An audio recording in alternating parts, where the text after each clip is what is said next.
Bonsoir les amis et bienvenue dans ce débrief de la victoire de l'Olympique Lyonnais 3-1 à 3. But de Lacazette, c'est la dernière chose que l'on retiendra de ce match. Un match, on va dire, loin d'être parfait, ça c'est sûr, mais qui malgré tout nous réconcilie un petit peu avec l'équipe, car je trouve que malgré toutes les maladresses, malgré certains mauvais choix, malgré la jeunesse de l'effectif que je critique énormément, vous le savez si vous suivez mes vidéos, néanmoins on ne peut que saluer l'intensité qui a été mise, la volonté de beaucoup de joueurs de défendre le maillot, parce que c'est quand même plutôt ça qui nous intéresse nous en tant que supporters. Et je trouve déjà que la victoire me paraît très très méritée, on verra un petit peu plus tard dans les statistiques, mais surtout j'ai vu des choses qui sont plutôt rassurantes. Alors après évidemment on ne va pas s'enflammer, c'est face à 3 avec un gardien on va dire assez médiocre, mais on va pas faire la fine bouche. Je trouve que cette équipe de l'OL retrouve certaines valeurs, et ça c'est plutôt rassurant. Alors je dois l'avouer, avant le match j'étais quand même un petit peu inquiet, voire même beaucoup, en voyant que Laurent Blanc avait aligné exactement la même équipe que face à Brest, donc une équipe qui avait manqué énormément d'efficacité, ceci étant marqué notamment par les difficultés de Ryan Cherki et de Bradley Barcola de marquer des buts, mais évidemment comme souvent on nous fait mentir, et donc c'est notre trio d'attaquants qui a marqué les 3 buts. Donc Barcola qui a ouvert le bal, Cherki qui a mis un but très surprenant avec un petit extérieur du droit que le gardien n'a absolument pas vu venir, et Lacazette lui qui met une bonne minace dans la lucarne sur un bon service d'Oussem Aouar, qui a fait une entrée un peu moins zombiesque que lors des précédents matchs. Et donc qui a très bien décalé Lacazette, qui nous met le 3e but, dans les arrêts de jeu, donc on va dire le match était plié, mais en tout cas ça fait plaisir déjà de marquer des buts et de terminer avec un petit écart, et donc de soigner un petit peu notre goal average, puisque la saison est encore longue, et avoir un bon goal average ça peut peut-être nous faire gagner une place en fin de saison. Donc vous le voyez, le dispositif de départ c'était le 4-3-1-2. L'intérêt de ce 4-3-1-2 c'est d'avoir une défense quand même très compacte. Alors certes on ne fait pas de clean sheet, on prend quand même un but, mais il faut bien reconnaître deux choses. C'est que depuis le début de la saison 2023, enfin de l'année 2023, et notamment l'arrivée de Dejan Lovren, notre défense est quand même beaucoup plus cohérente, beaucoup plus efficace. Il est certain qu'une défense finalement avec Tagliafico, Lovren, alors Diomandé était là, je ne comprends pas trop pourquoi Lukeba ne démarre pas le match alors qu'il est sur le banc et il est rentré en fin de match. Et Malo Gusto, ça fait quand même une défense plutôt correcte sur le plan individuel, et on sent chez Lovren une sérénité, une présence vraiment impressionnante. Et évidemment un Anthony Lopez qui est extrêmement rassurant. Alors pas en tout début de match, puisqu'il a failli quand même nous coûter un but sur une énorme boulette.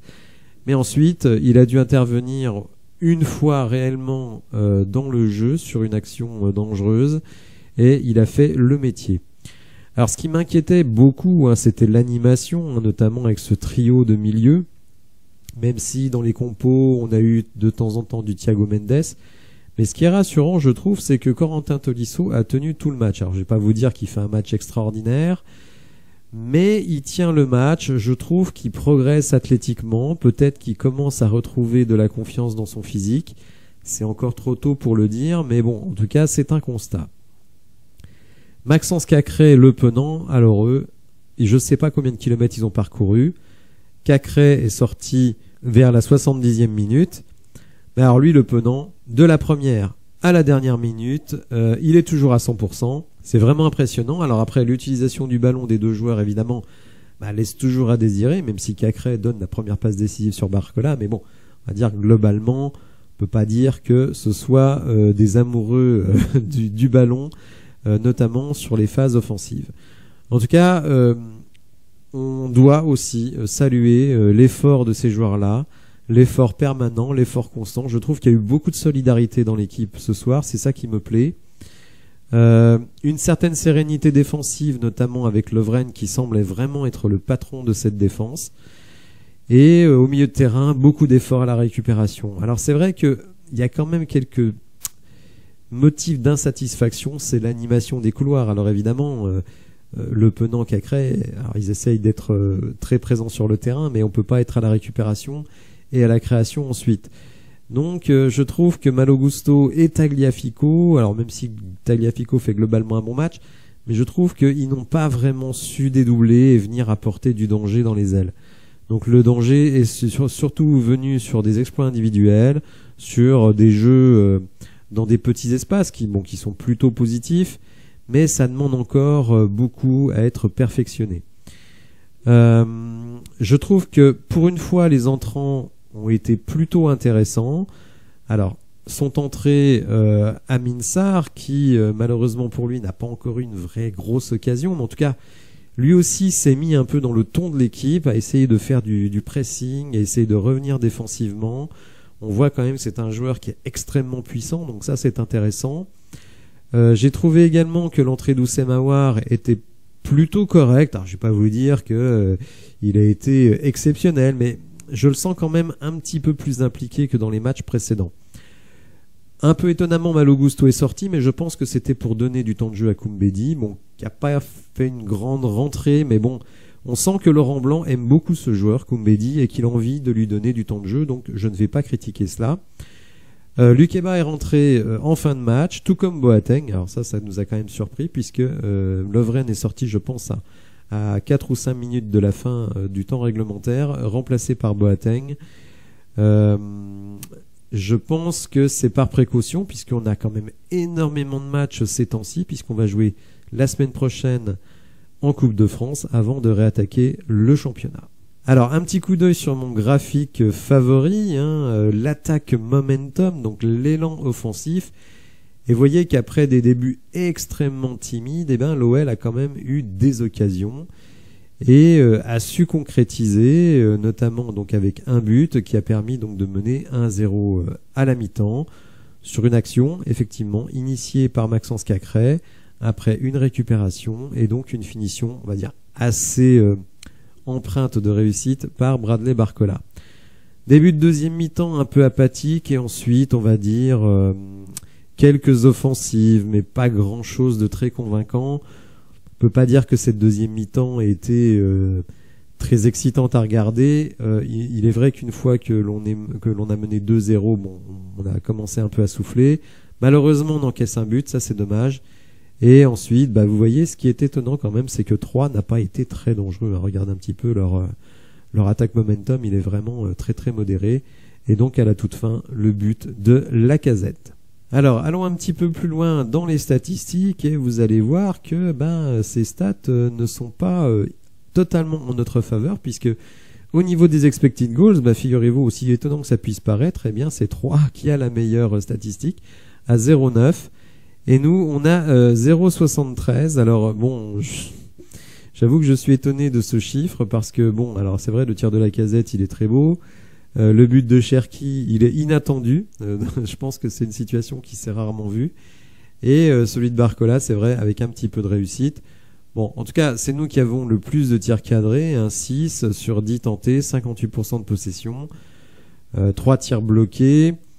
Je vais pas vous dire que c'est le match de l'année, mais en tout cas, ce qui me plaît dans ce que j'ai vu aujourd'hui, c'est une équipe quand même beaucoup plus solidaire, une équipe qui me semble vraiment avoir retrouvé un niveau physique de haut niveau, ce qui était vraiment pas le cas sur Peter Bosz. C'était là où j'étais très énervé vis-à-vis de Peter Bosz, parce que je trouve que l'équipe vraiment n'avait aucun fond athlétique, et là on retrouve quand même une équipe qui est capable, même en fin de deuxième mi-temps, de mettre de l'intensité.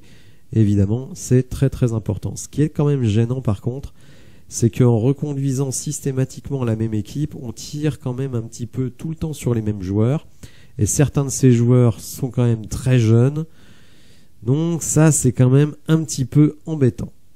Alors on va écouter Laurent Blanc, j'espère que le son va bien passer.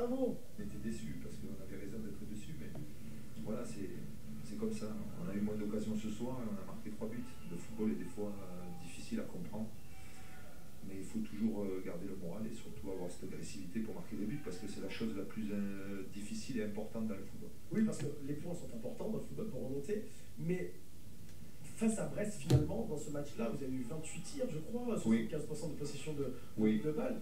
Dans le contenu, c'était très intéressant. Oui, on l'a dit, mais vous savez, vous le savez mieux que moi, on juge souvent les performances avec les points ou pas. Donc, je vous dis, l'ambiance était quand même pas terrible après le match de Brest. Elle est meilleure, hein? Ah oui, gagner des matchs et vous verrez que l'ambiance est toujours bonne. Donc c'est la chose la plus importante. Après, gagner avec la manière, on espère toujours. On essaye. Croyez-moi, on essaye. Toute la semaine, on est basé sur le jeu, encore le jeu. Mais c'est pas péjoratif de dire le jeu. Le jeu, ça implique beaucoup de choses, de mouvements, de l'agressivité défensive, offensive. On est basé là-dessus. J'espère que ça plaît aux garçons, aux joueurs, parce que ça me plaît beaucoup à moi. Et c'est la jeunesse qui vous fait gagner aujourd'hui, entre autres. Mais on a un effectif très jeune. Je le dis, je le répète depuis. Et il est encore plus jeune, là. Il est encore plus jeune parce que, bon, sincèrement, on va inclure des jeunes encore dans la deuxième partie de saison. Et on verra comment ça se passe. Jimmy, question. Oui, coach, moi c'est juste une question un peu plus tactique. Oui. Et si je vais me permettre. On a vu beaucoup Anto Lopez chercher un peu plus long. Oui. Et moi, ma question c'était, est-ce que c'était une consigne pour déjouer le pressing de 3 ou c'est pour se remettre d'abord un petit peu en confiance? Les deux. Et puis, les deux, parce que je pense que tu as vu comme moi les 3 ou 4 premières minutes. Donc quand tu veux sortir le ballon, et c'est ce que je leur avais demandé, mais malheureusement quand tu fais les 3 ou 4 premières minutes que nous avons fait aujourd'hui, qui sont les minutes les moins bonnes du match, ben, tu ne te mets pas en confiance. Donc à partir de là, tu essayes de rectifier. On a bien rectifié, quitte à balancer un petit peu le ballon et à jouer le deuxième ballon. On est capable aussi de le faire. Mais ça reste une possibilité pour moi. Et on l'a fait. Après, on l'a fait. Corentin, tous les soirs, il était très bon dans ce domaine-là. C'est pour ça qu'il joue là. Il a été très bon dans la sortie du ballon. Il n'y a pas que lui. Donc, quand les gens sont en confiance pour sortir le ballon, après les autres sont en confiance aussi. Et c'est toute l'équipe qui est en confiance. Et à la fin du match, c'était beaucoup mieux. Tenez, Laurent, une question de Benjamin Nivek, qui commence cette rencontre. Benjamin? Oui, bonjour, bonsoir Laurent, félicitations pour cette belle prestation. J'avais une petite question au niveau tactique aussi. Oui. Ce 4-4 dans Losange, je parle beaucoup de système et c'est surtout l'animation, mais oui. Je sais qu'il vous tient à cœur. Et est-ce que c'est le fait de remplacer Ryan Cherki en numéro 10 oui. ou pour d'autres raisons aussi? Parce que là, on a vu Barcola qui était plus un joueur excentré à la base, qui joue devant, qui est super intéressant. Je trouve que c'est une belle association, je trouve, ces trois devant. Voilà, vous savez, le système est souvent défini par la qualité et les forces de l'effectif. Donc je ne vais pas dévoiler quoi que ce soit, mais on peut quand même penser que voilà, des joueurs de couloir à Lyon, il n'y en a pas tellement. Et on a quand même des joueurs en piston qui sont très bons, offensivement notamment. Donc voilà, quand vous avez fait cette réflexion, quand vous avez des gens qui peuvent nous jouer dans cette position de numéro 10, ben vous vous dites qu'il faut essayer de créer un groupe et de jouer dans les meilleures positions possibles pour chaque joueur. Et il en sort souvent votre schéma tactique qui vous tient à cœur et qui surtout plaît aux joueurs parce qu'ils sont dans leur meilleure position. Voilà. Un mot sur Ryan Cherki, juste pour terminer, parce que vous parlez du système tactique, vous parlez de son rôle de numéro 10. Il marque aujourd'hui, on vous a vu discuter avec lui à sa sortie rapidement. C'est un joueur qui doit prendre confiance. Il a été courtisé lors de ce dernier mercato. Oui. Paris Saint-Germain, il est resté à Lyon et vous le mettez titulaire maintenant depuis de nombreux matchs. Il le revendiquait en début de saison, il voulait plus de temps de jeu. Tous, il le veut. Oui, j'imagine bien. Il en a et il donne satisfaction. Bon. Il donne satisfaction depuis pas mal de temps. Je sais que c'est un travail qui sera difficile, qui sera compliqué. C'est un joueur qui est de talent, bien sûr. Mais comme je lui ai dit, il fait peut-être un match meilleur contre Brest, mais il ne marque pas. Donc il n'est pas décisif. Donc le jugement que vous avez, que tous les connaisseurs de football ont, se disent oui, il est talentueux, mais il n'est pas voilà, efficace, il n'est pas décisif. Aujourd'hui, il n'a pas été mieux qu'à Brest, je trouve, mais il a été décisif parce qu'il a marqué. Donc s'il arrive à comprendre ça, et je lui explique souvent, enfin c'est pas moi qui lui explique, il va comprendre certaines choses et il va être certainement plus efficace et mettre son talent au service de l'équipe. C'est ce qu'on recherche. C'est ce qu'on lui souhaite et qu'on vous souhaite. Oui. Évidemment, Laurent. Merci beaucoup, Laurent. Merci à vous. Bravo.